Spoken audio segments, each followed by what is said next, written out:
بسم اللہ الرحمن الرحیم۔ السلام علیکم۔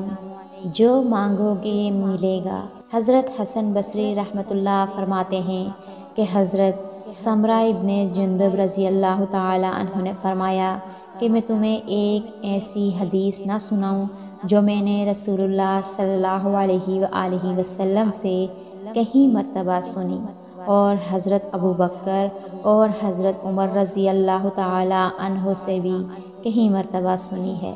میں نے عرض کیا ضرور سنائیں۔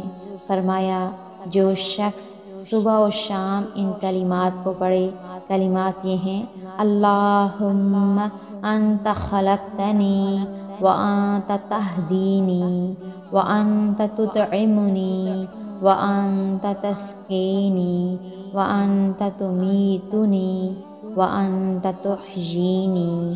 پھر اللہ پاک سے جو دعا مانگے گا تو اللہ تعالیٰ ضرور اسے وہ چیز عطا فرمائیں گے۔ سبحان اللہ۔ ان کلمات کو اپنی دعاؤں میں لازمی شامل کریں۔ اللہ پاک ہم سب کو عمل کرنے کی توفیق عطا فرمائے۔